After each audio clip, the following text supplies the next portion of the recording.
Hey bitches.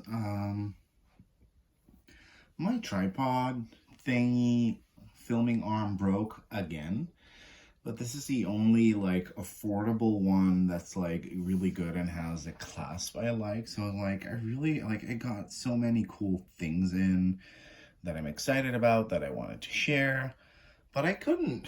So then I found in the depths of my basements, I found this sort of thing that I used to use, but that wasn't ideal. And I was like, hey, you know what? Let's just try it again and see how it works. And you know what? I remember why I stopped using it, because normally my hands would be here and now I have to like do everything the other way around.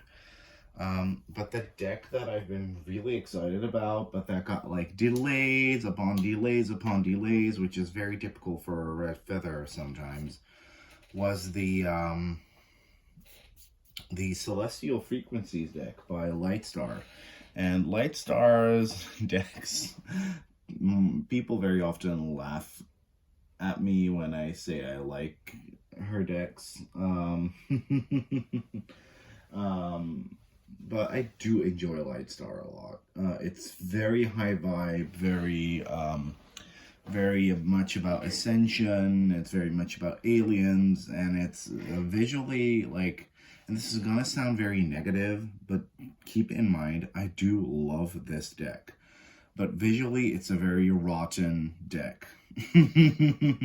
It's not like that sounds so mean, but you know, like it's pretty badly 3D rendered PlayStation 1 style graphics, and I don't know, I'm kind of here for that. I love shit like that. Anyways, obviously I've used it like, like I can't be bothered to put each and every Oracle deck I own in order. When I get a deck, I play with it. If I had to like wait for, me to have the time to review every fucking thing I have, that's, gonna take too long. So y'all are just gonna have to bear with. I did kind of get rid of our previous deck. I don't think I have it anymore. Not because I didn't like it per se, but because it served its time with me, and I was ready to move on. Also, the guidebook was horizontally printed, the way Red Feather always used to, which was kind of a hassle. The box was annoying.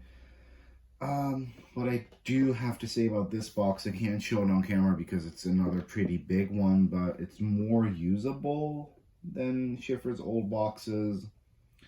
The card inlay is not the greatest though, and I did like immediately get like some damage on the last card that I took out of the box because that kind of got stuck. And I was like, should I send this back? And then I was like, no, probably not, because this is going to be the same with all decks. So yeah, I do like this deck, and this deck feels like it has a little bit more of a system than the previous one that she had. What was that one called again? Magical Dimensions was the previous deck, and this is Celestial Frequencies.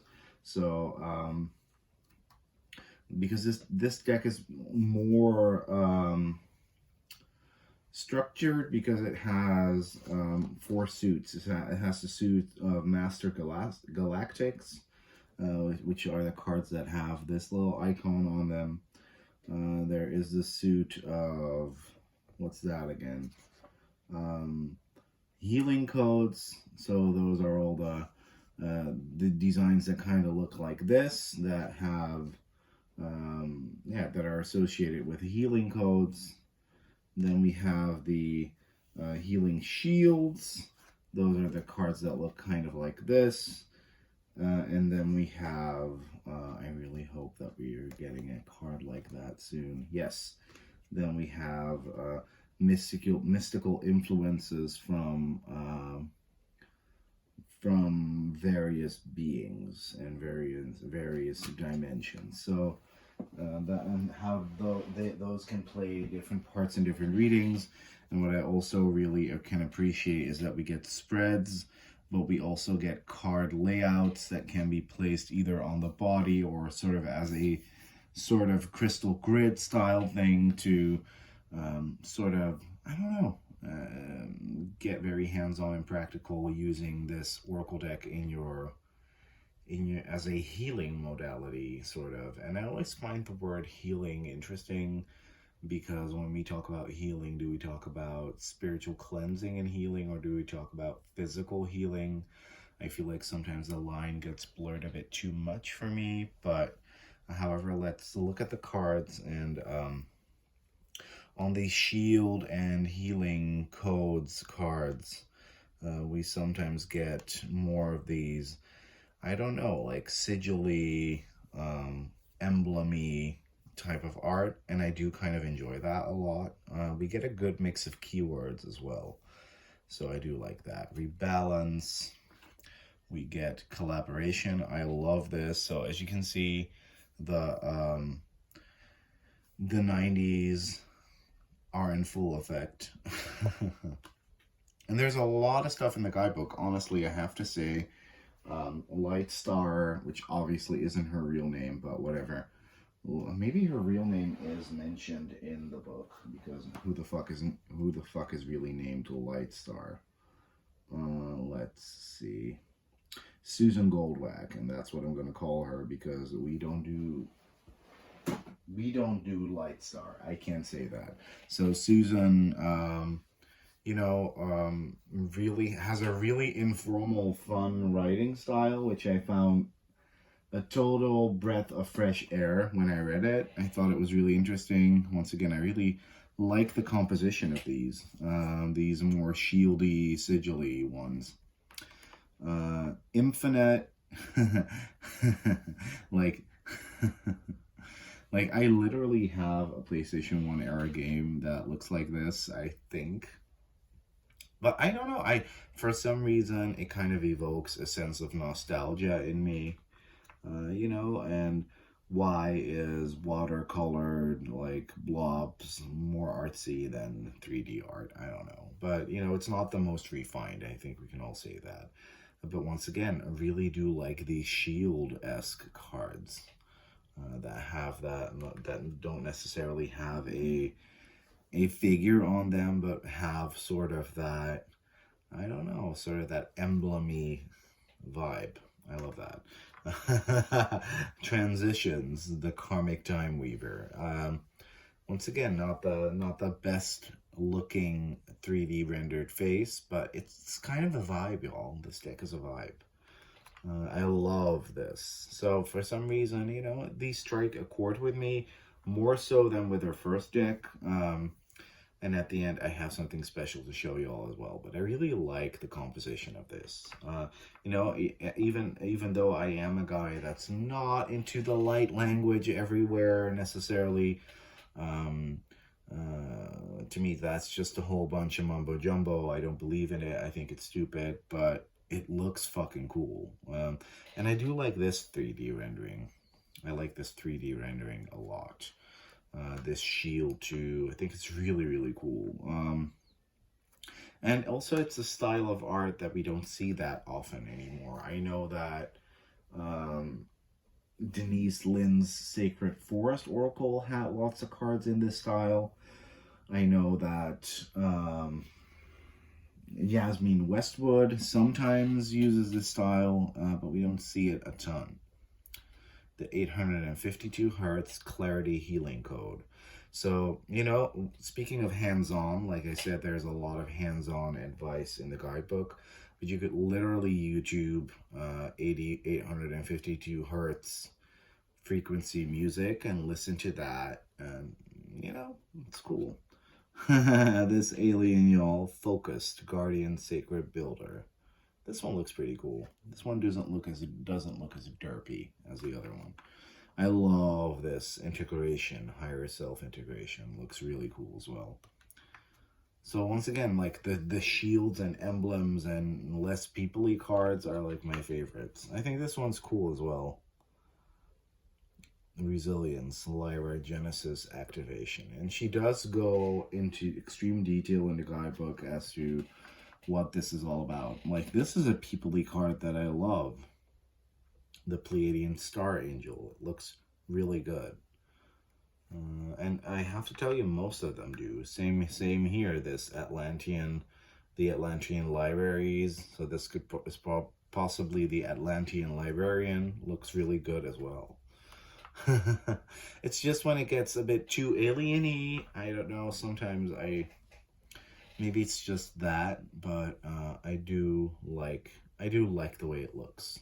I like the symmetry of it all, but I still most enjoy these sigil-y thingies. Hey, this one says the Atlantean Libraries, as well as that other one we just saw. Oh, that's probably because they're part of the same artwork, because she did mention this in her book, that some cards have the card titles. We have keywords, and then we have the artwork title at the bottom. So that's what that is. Okay, cool. So sometimes she has a bigger panel that she then uses to create multiple cards, and she's very transparent about it. I love this rejuvenation shield. Insane. Expansion shield, really cool as well, or code or whatever. You know, and I do like the idea of visualizing sound wave hertz in art. I think that's a really, really innovative and cool and funky idea. She did a dragon in our last deck, which I didn't really like, and I do love this dragon. It looks really cool. Ooh, we get Elven Alchemy, and we get this, like, also pretty, like, her art, honestly, like, because I know I sound like a bitch, but I genuinely do enjoy this, but I can also tell that her art has greatly improved from the last deck to this deck, and I do enjoy seeing that process. This one's cute, though. The Zeta Spiritual Expansion Alien. Really, really cool. And I loved this Unicorn Love Innocence card. I don't know. And once again, it's all gaudy and glitzy as hell, but I do like it a lot. Compassion Sigil looks a bit simplistic to me, but I do like it. Recalibration, Guardian Healing Shield. You know, they look kind of, I'm sort of getting Power Rangers vibes from them. Or even better, Super Sentai Henshin vibes. Playful Magical Fairy Pools, love that as well. Like I said, like the rendering of the faces is better than it was, so that's nice, and I like most of them. This one's cool as well. Oh yeah, and this the Gift of the Mer People. I love that. I know Danny of Astral Mermaid Art is going to love that too. Decisiveness, really like this, the way this alien is portrayed. And once again, it all has this sort of Super Sentai 90s vibe, which I am always here for. Sovereignty, Orion Magical Creation, love this. And, you know, once again, you know, if you kind of want to, and I know I talk about this a lot, blah, blah, blah, blah, blah. Who cares? It's my opinion and my channel. I can say whatever the hell I want. I like seeing men or masculine presenting figures in my decks. I do like that a lot, and they're in here. This one, I didn't really like. Here, I would have loved to have not have had a face. Also, this is probably a stock image, and there's nothing wrong with using stock images, but it's very clearly someone's face superimposed over this drawing, and I rather would have had a 3D rendered face here. So it's, you know, it's not always about the 3D rendering, because the rest of the art is amazing, but this face, I don't know, just doesn't do it for me. Once again, another lovely shield, and they do all look very different. Or not shield healing codes, but the shields and the healing codes do mesh very well. They're very textured too, which I like. It's almost like I can grab them straight out of the card. I loved this too. Courageous, Transcending Fear. Oh, another Atlantean Libraries card. So that's probably a triptych. So that's pretty cool. I love that. I love that. I hadn't even noticed that before. Receptivity, Angelic Diamond Light. I also love the way this is. Like, honestly, it doesn't look bad. Like, it looks really good. Like, the first deck looked way derpier. So I'm guessing we've kind of upgraded from PlayStation 1 realness to PlayStation 2 realness. And I like it. I'm here for it. This card over here is giving me Sailor Moon Princess Serenity vibes. So, yes. This is my favorite card, and it's also the box cover. We get the Enlightened Mastery art with this super sexy long-haired guy with like tons of cleavage showing and all this money and possessions and light and flashy shit, and I love it. And then we have Enhancement, the Etheric Med Team, which I do like. I think it looks pretty cool. It's not my favorite, but it's serviceable. And the Repair card, that's sweet. And then we have Magnetism, Talos Crystal Avatar, really good illustration as well. And Receptivity, Psychic Healing Shield. So what I didn't show you yet is how fucking amazing these backs are. I've never seen this from a mass market publisher. The backs have gold foil on them, which is extremely like high quality and well made. And they're kind of like they're very coppery too, which I like. So what I kind of want to do is I want to shuffle the deck, which I'll be doing off camera because this angle is not ideal for me to demonstrate my shuffling skills. But I just wanted to make people aware of this because I don't think this sold that well. Because this was actually supposed to be released like a year ago. Schiffer, Red Feather have been a mess with their releases, lots of delays. Apparently it's really difficult to release a deck worldwide at the same time now, and I don't want to hear the COVID excuse anymore. You know, just make sure you get your stock in, send it to all your freaking distributors, and then release it. Like, people need to stop doing this America First shit because it's getting a little bit annoying. But, you know, we see that with all the publishers. However, the Schiffer Red Feather have been suffering a lot. I feel like we're getting like extreme delays in their releases. So I'm really glad that I got this on and for some reason, I think there was a little bit of a glitch on Amazon. It didn't cost me that much because Schiffer Red Feather decks are kind of expensive. So they are definitely more of a treat yourself deck. And I paid about 25 euros for this, which is, you know, a normal price for a mass market deck, but you're getting quite a luxurious package here. Ooh, so we got that Pleiadian Star Angel, card 11. So let's see what she's all about, because I'm really curious. Okay. Galactic blessings from the star angels of the Pleiades, where the magic of your heart and emotional healing become one. Voyage to our higher dimensional frequency healing system of light to transform emotions. We generate an upsurge of healing that enters your emotional heart to help with the expansion and transmutation of negativity. Good. We harness the magical power of the seven-pointed star that becomes the bridge of spiritual evolution for all sentient beings. The Oracle interpretation. Receive the energetic shower and loving starfire power of the galactic Pleiades angel as they pour a vessel of love into your heart to elevate and restore balance. It's time to address your emotions and receive assistance from these highly evolved master star healers. Allow the star matrix and the divine light codes from the angels of the Pleiades to form a channel between the light of the Creator and your heart. They will help you feel comforted and nurtured in times of emotional stress. and particularly when you feel stuck in lower vibrations. Welcome new creative ideas and inspirations to come flooding into your auric field to uplift your spirits and wash away feelings of sadness, grief, and loneliness. You are a child of light and need a reminder that all is well. You are infinitely loved and supported.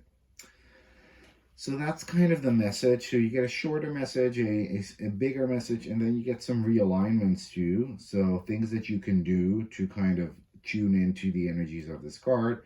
So you could do heart math techniques, forgiveness rituals, deep breath work, Pleiadian angel connection. You can use the image of the 7-pointed stars. You can work with the colors white, purple, and blue.